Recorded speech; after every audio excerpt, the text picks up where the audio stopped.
할렐루야. 오늘도 은혜가 풍성한 하루가 되기를 소망합니다. 자, 광야의 11번째 진친장소가 신의 광야인데 두 번째로 살펴보도록 하겠습니다. 오늘의 생명 양식은 출애굽기 31장 18절입니다. 여호와께서 시내산 위에서 모세에게 이르시기를 마치신 때에 증거판 둘을 모세에게 주시니 이는 돌판이요 하나님이 친히 쓰신 것이더라. 이는 하나님의 말씀이니라. 아멘. 자, 우리가 이스라엘 백성들이 11번째 진친장소인 신의 광야에 대하여 살펴보고 있습니다. 자, 여기가 시내산이죠. 그리고 그 밑에가 바로 신의 광야가 되겠습니다.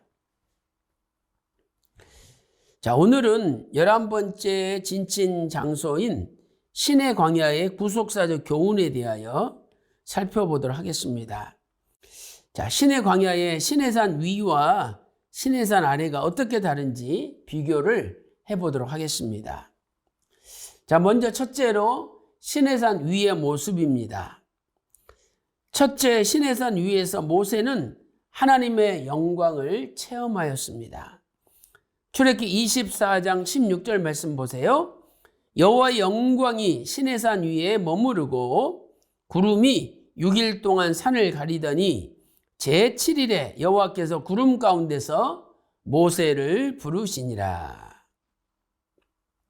이렇게 시내산 위에는 여호와의 영광이 머물러 있었습니다. 이 영광은 오늘날 쉬운 말로 말하면 빛이죠. 그래서 빛은 어둠을 몰아냅니다. 우리가 하나님의 영광으로 충만할 때 이 땅의 모든 어둠이 다 물러가는 것입니다. 두 번째로 시내산 위에서 성막의 식양을 받았습니다.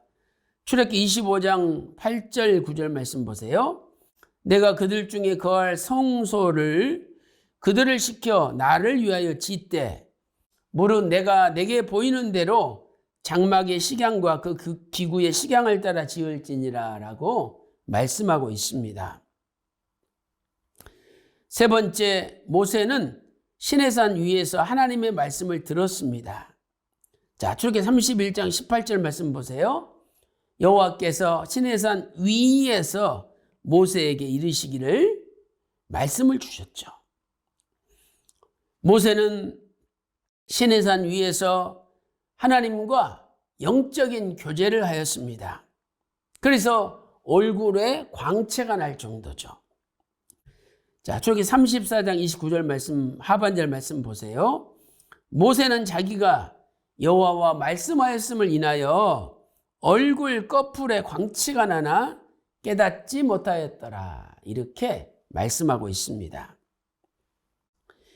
이 율법의 축소판이 십계명입니다.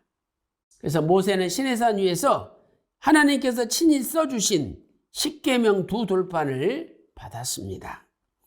출애굽기 31장 18절 말씀 보세요. 여호와께서 시내산 위에서 모세에게 이르시기를 마치신 때에 증거판 둘을 모세에게 주시니, 자, 이는 돌판이요 중요한 것은 하나님이 친히 쓰신 것이라.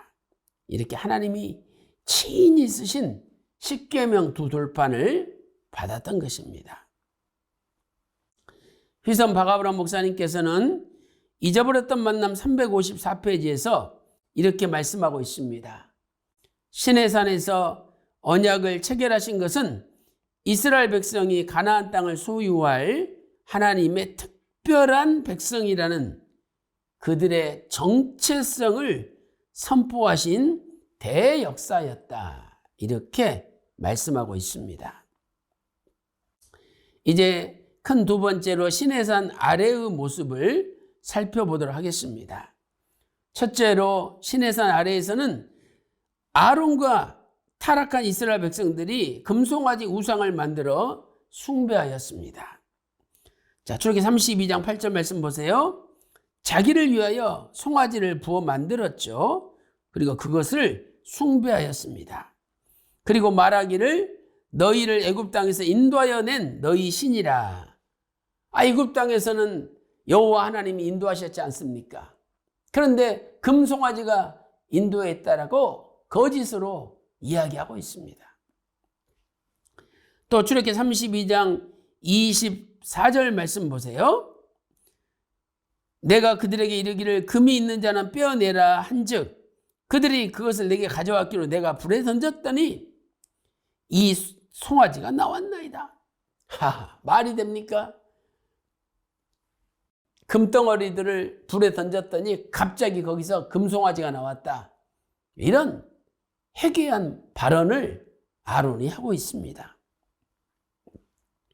두 번째는 먹고 마시며 뛰놀았습니다. 출애굽기 32장 6절 말씀 보세요. 이튿날에 그들이 일찍 일어나 번제를 드리며 화목제를 드리고 앉아서 먹고 마시며 일어나서 뛰놀더라 이렇게 말씀하고 있습니다. 자, 여기 뛰놀더라는 히브리어 차크죠. 그러나 여기에서는 성적으로 타락한 행동들을 포함한 의미입니다. 그 당시에는 이렇게 우상을 숭배할 때 먹고 마시며 뛰놀면서 세상적으로 추잡한 성행위를 했던 것입니다. 출애굽기 32장 9절 말씀 보세요. 내가 이 백성을 보니 목이 곧은 백성이로다. 하나님께서 탄식하셨습니다. 이처럼 시내산 아래에 있는 백성은 시내의 가시나무 숲이라는 뜻처럼 결국 하나님을 대적하는 가시나무 숲이 되어서 하나님의 심판을 받고 말았습니다. 출애굽기 32장 26절에서 28절 말씀 보세요.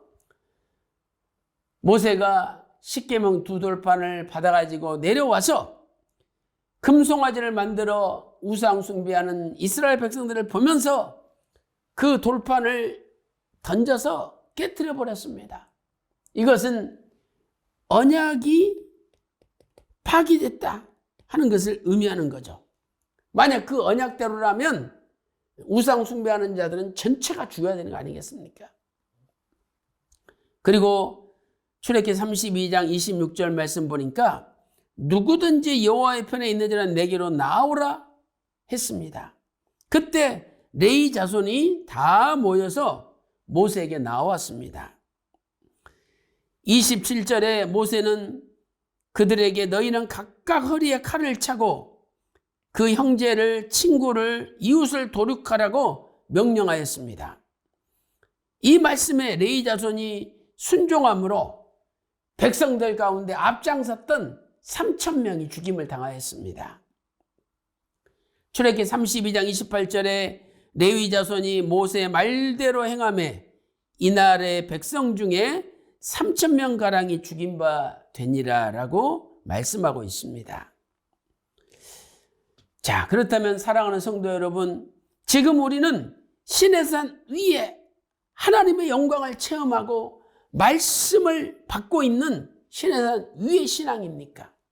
아니면 시내산 아래에서 금송아지를 숭배하며 먹고 마시고 뛰노는 하나님을 대적하는 신앙입니까? 오늘 하나님의 말씀편에 선 자들은 시내산 위의 신앙을 가진 자들입니다.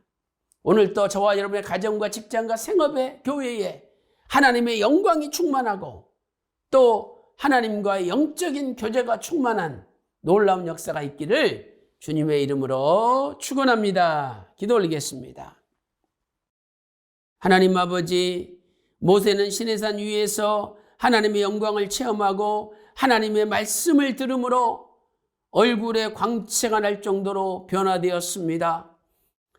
그러나 시내산 아래에서는 금송아지를 숭배하며 먹고 마시고 뛰놀고 하나님의 마음을 아프게 하였습니다.